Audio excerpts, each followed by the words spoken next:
when we are talking about green and green economy and green growth, what do we mean really by the green? And we have seen what is happening on the ground. Is it the green that we want? You see a direction and a trend of development, particularly in Thailand with my case. It's a large project, and it's in contrast with the green, which I believe is such an ideology thing. And I think we need to put the questions onto the word green. What do we mean by the green? Why on the ground there are big, large projects implemented? Dr. Tu, he's the founder of the Green Innovation and Development Center, or Green ID, and he's really involved in environmental issues, and I was told by Trump that he's an expert on climate change as well. In my presentation, I very much not, the expectation to show you some practice, but almost a little bit about the targeting of green growth in Vietnam only. It means that it is a little bit general. We have announced in, the countries of Vietnam. You see in my paper, Vietnam become the, one of the biggest, population country, 91 million already in the population, and but areas of Vietnam only, 300,000 square kilometers. It means that smaller than Thailand, Indonesia, Philippines, Myanmar, and so on and so forth in Southeast Asia. We have the small the area. Lauren Kalisa, and she's from the Institute for Essential Services Reform of Indonesia. I think she's going to give a big picture in terms of how the government structure to deal with extractive and large development projects has been taking place, and what it should be looking like. And then I open the floor for questions. We heard about the gold mining issue in Thailand. Actually, what happened in Thailand is also happened in many countries in Southeast Asia. So,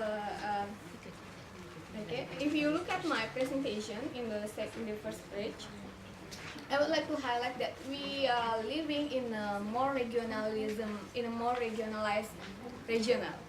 We have now 2015, but not only that, we also have now the ASEAN EU, we have the ASEAN Australia Free Trade Agreement, now we have the Trans-Pacific ASEAN Agreement. So if you look at my first presentation, there are so many agreements within ASEAN and with other countries and other regions. So what's the center of the agreement is to attract investment and to boost trade. So investment and trade become a very magic word within the ASEAN. All of the cooperation, all of the agreement, they aim to attract more investment. So, and how could this influence and could give impact to the region, to the green concept, to the natural resource? So, for instance, in Burma, it's more than 30% of their export trade came from oil, came from gas. And in Vietnam also, mineral become one of the most trading commodity. It's the main commodity, and also in Indonesia, Indonesia is one of the largest coal exporter. Indonesia is the largest coal exporter in the world. Even if Indonesia is not the largest producer, the largest coal producer in the world is China, but Indonesia is the largest coal exporter. It's very unique. So within the region, and also with the investment, because if you look at my second pages, my slide presentation in the bottom part, mining become one of the largest source of investment in the region. In Indonesia, it counts of 17% of our FDI, foreign direct investment, come from mining and oil, and of course in Brunei also the only investment source in Brunei is to come from oil, and the main income from Brunei is come from oil. And also in Malaysia, it's more than 50% of their income came from oil. And then in Philippines, it's 7.5% of their foreign direct investment come from oil mining. And then Philippines is also one of the gold producer in the world. So we can see that the region tend to produce natural resource. Even if we say that we want to have a kind of advanced trade relation with China, but the truth is we only provide them with raw materials. We cannot, we have not come to the stage where we can compete in the equal level. Even in with the EU, the China, with the Japan, we cannot.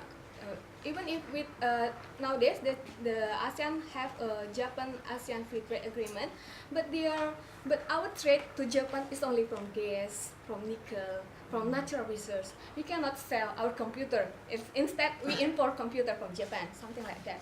So, and then this kind of pattern is also supported by the ASEAN. If you look at my third page, I give you one simple example of the ASEAN cooperation. Nowadays, ASEAN have the ASEAN Mineral Cooperation Action Plan. It first implemented in 2005. Now they extend the cooperation. The ASEAN Mineral Cooperation Action Plan is extended from the 2011 to 2015. And what's the objective of the cooperation? If you look at the third is to attract the investment, to have the harmonized regulation, because each of the ASEAN member states have different regulation. Thailand have different regulation, Indonesia have different regulation, Vietnam have different regulation. So they want to harmonize the regulation for what? To attract investment. So they want that mining companies to come to the ASEAN member state to have more money, to have more oil. And then, but this has become one of the critical issues because of Indonesia. The region has a very weak governance on this. If you look at my third page, I add one of the research from the World Bank. They have a kind of governance world index. So I'm trying to subscribe the index and then try to formulate it into the regional index.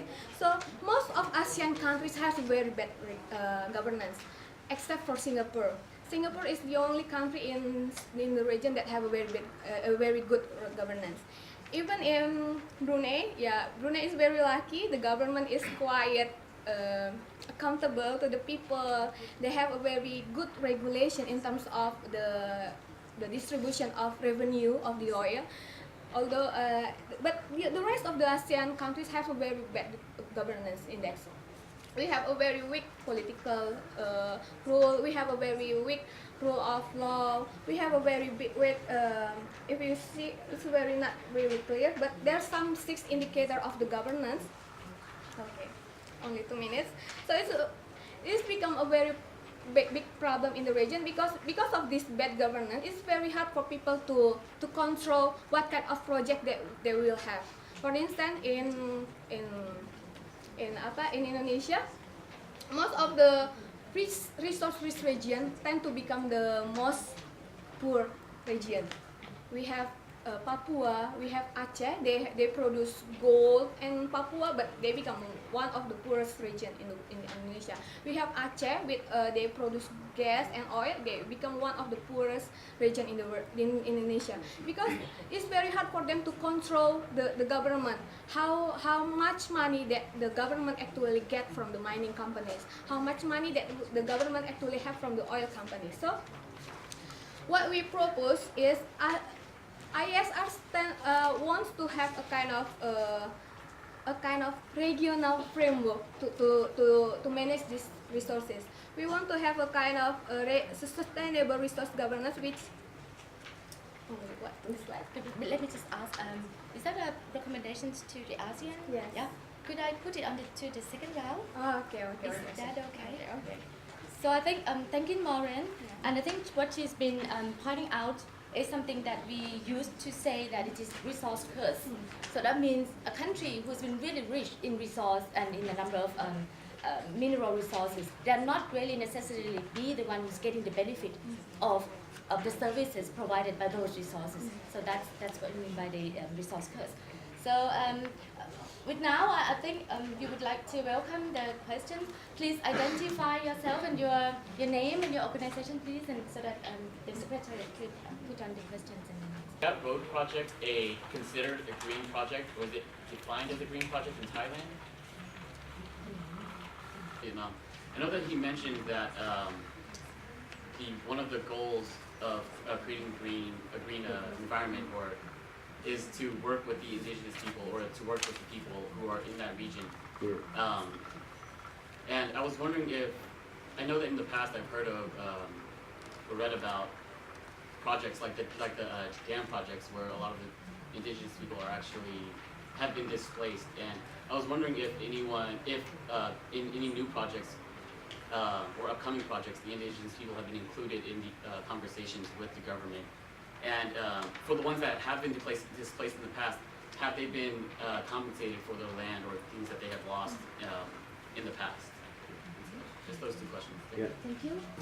The first, it is the issue I observe in the ASEAN, the whole ASEAN, the government they try to convert the nature forestry to be plantation, to whole plantation, and the question how to balance development and conservation, especially how to keep green with the good biodiversity. And second question regarding to hydropower issue, hydropower development in the region, in the whole regions, and how governance in the hydropower development, especially how hydropower development respect to the affected people. And the third question regarding to the sea fish, and how to green grow respond to the sea fish trading. And the fourth is regarding to the climate change. The climate change, I know already, called green growth, they also promotion technology and economic development. And the question how the civil society or ASEAN civil society should be respond or should be engaged in terms of the technology promotion and economic development. And the last is my word, it should be keep the green nature for the whole ASEAN people, because we have 600 million people. Green growth strategy may vary from one country to another. But in the region, we have Green Growth Institute Agreement. And any country of us may have ratified it, but Cambodia have ratified Green Growth Institute. In South Korea, this is a new concept.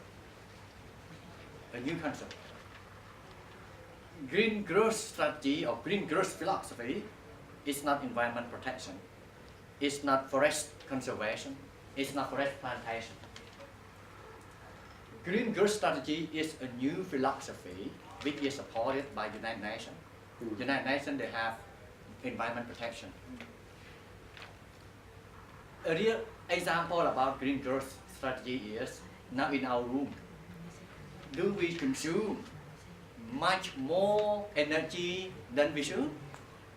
If we consume, we waste energy, that is not good. Green, that is not good. We think, the way we think, if you think to do something bad, to do something harm to others, that is not good. So green growth brings about prosperity, harmony, and peace for the world. Like you all have mentioned, the development should be aware of the destruction of the environment in general, with balance. The development, economic growth with the balance of environment protection, taking account cultural and social issues. That is green growth. It's easy to understand. And Cambodia, we have moving forward. There are two. One soft approach, I say it intangible approach. Another one hard approach. Soft approach, all the people, all the world, all the community need to understand green growth, green education, green traffic, green shopping, green purchase, green transportation, all. And second approach, we need institutions to enforce green philosophy, green strategy. And even long-term health consequences. One of the best illustrations of all these problems is a bauxite mining concession that the Vietnamese government has given to Chinese companies.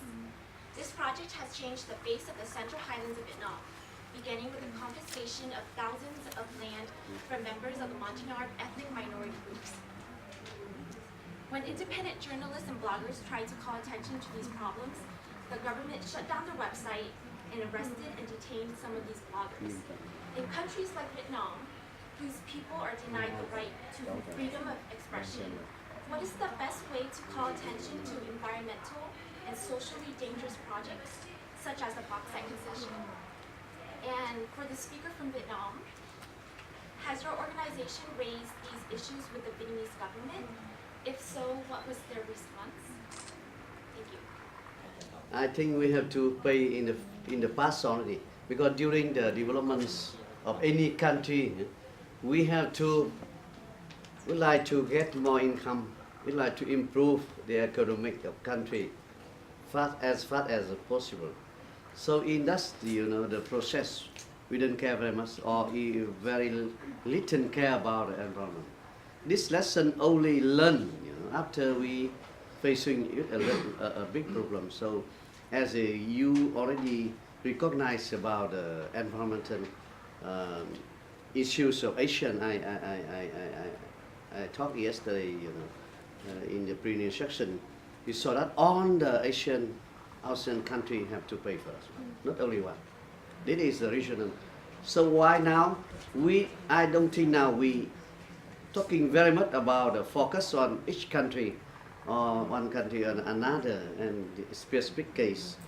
But the question now in that forum, we would like very much we discuss about what the region, civil society organization and people in the area work together. It means that to put more voice in the process of the environment of the grow green. This is I think the more appropriate approach. If we're talking or criticize about the country, is okay. In that case, we need a lot of evidence. We need a lot of the thing, but we have to do with the regional organization system. So from that one, I think we can improve the situation. Talking about the industry, in lesson from Vietnam also, a lot of the project, industrial project, the power project, and the other already the cause some they contribute to economics, but also cause environmental the damage.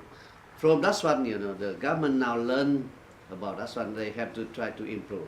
So this is question I like to say to you. I think that. ความเป็นกรีนเนี่ยมันน่าจะมีเกณฑ์กลางของมันอยู่ว่าขนาดไหนแค่ไหนรับได้ส่วนรายละเอียดลึกๆในแต่ละประเทศอาจจะต้องไปออกแบบเพิ่มแต่ว่าน่าจะมีเกณฑ์กลางเป็นมาตรฐานกลางในการมองผลกระทบทั้งด้านชีวิตผู้คนและก็ทรัพยากรธรรมชาติสิ่งแวดล้อมและระบบนิเวศน่าจะมีเกณฑ์กลางขึ้นมานะครับตรงนี้นะครับอันที่4ก็คือว่าเรื่องของนิยามคำว่า green growth อาจจะต้องมีการทำความเข้าใจมีการแลกเปลี่ยนในเชิงความเหมือนความต่างมากยิ่งกว่านี้นะครับ So he's proposing 4 recommendations. The first one is on a mechanism to follow up extractive industries and projects and activities within ASEAN countries. And this kind of mechanism could be at the CSO level or the government level. We can talk about that later, and to develop this kind of mechanism. And the second one is, I think he thinks that we have shared and common problems and impacts from the large and extractive industries projects. And these are really, really good, and we should take this up and have a hub or kind of a information sharing thing that could be shared all these experiences and impacts, so that it could be learned from other neighboring countries. And the third one is we need to have a kind of a standard, or perhaps a kind of an initiative like in extractive industry initiative, so that we can to propose to the ASEAN to monitor and to keep an eye on the very large projects. And this has to put more focus on the livelihood of the people and also the environment and the equality issues. And we need to rethink, and perhaps if that's possible, to come up with a definition of green growth within ASEAN. That's the proposal. And if I could move on to Maureen, please. So our recommendation is to ask the government of ASEAN to develop a sustainable resource governance, a kind of framework for the extractive industry, and the framework should consider the protection of human rights to access to consider the access benefits sharing between the local community and the national government. And then it should also consider the environmental of sustainability and resources. And it also have to consider the transparency and accountability of the industry. And maybe ASEAN should also consider the extractive transparency initiative and also another international standard. Thank you. Dr. Tu. I think there's two last speakers already present on the, I think, very good proposal. Because I also said that the questions of our forum and our civil society, we would like to have a voice and also have an influence to the policies of the government, even in any policy, green growth, environment protection, economic development, and also everything for. And we are the people, we are the organization, civil society should, is it the government to develop? The development should be served for the people, for all the people. So if we would like to do that, we have to have the good organization mechanism. So beside to our speaker proposal, I also again about we have to set up our mechanism to do together, to insist in the governments of ASEAN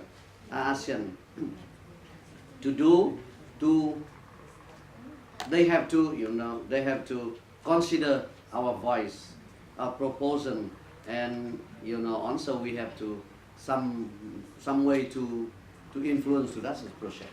Without that one, we cannot say anything. We can go on, we can price and everything, but without the ways of working action, it means that action is very important. Thank you. Thank you very much. And now I open for like 5 minutes, please. Only recommendations, please. Yes, 1, 2, 3, 4, 5. More hands. Yes, my name is Wanara. I'm from Cambodia, working on NGO forum on Cambodia. The first point for tourism leader is there should be considered on access to information. It means that every large-scale project, all stakeholders have to enough information and easy to access to information to get full understand the whole project first before the project start to implementation at the ground level. And second is public participation, as Dr. Tu mentioned already. If we talk hydropower and large-scale project, you have to done EIA first. EIA to ensure it is very good EIA and involve all stakeholders agree on EIA first. And then also involve with the people around the project in the whole process of development project, include decision making. And the last one is access to justice. If the affected people or the people around the project, they didn't agree with the project, they should have space to complain to the project owner. Because, like example, GMS Great Mekong Sub-region, it is a 6 country from China until Vietnam. And then they should have providing a space complaint mechanism. If some people in Cambodia, in Laos or in Vietnam or in China, they didn't agree with some project, like ASEAN National Road, something like this, or a water infrastructure development in the whole Mekong, they can have a space to complain to the project owner in the whole picture. It's not only inside country. It's also very important to recognize the indigenous people's rights to those lands, because some of them have been there for generations, hundreds of years, maybe even thousands of years. And I think that when you don't just consider their opinion, but you really take what they say into consideration and really accept it, maybe accept it as the final solution to whether they want to have that dam built or that road built through their land, through their village.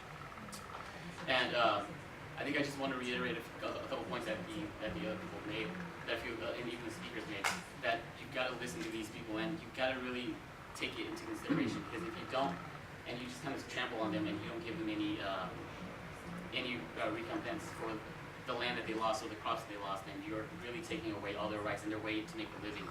And this, for example, there are groups like the Hmong who are dispersed throughout the entire region. They span 3 or 4 of the different countries in ASEAN, but a lot of them get displaced because they're a minority group. And and I think that when a lot of the speakers here speak about the people who surround these projects, they are really talking about mainly the majority groups like the Kin or the Thais or the Lao or the Cambodians, and they really don't recognize those minority groups or the rights of those minority ethnicities in their nations. I'd like to have you submit that. Thank you. That it's really needed that should be a kind of a standard within ASEAN.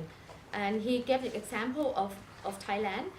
In Thailand, we have an EIA process, the environmental impact assessment process, and all the projects that has done through the EIA would get approved.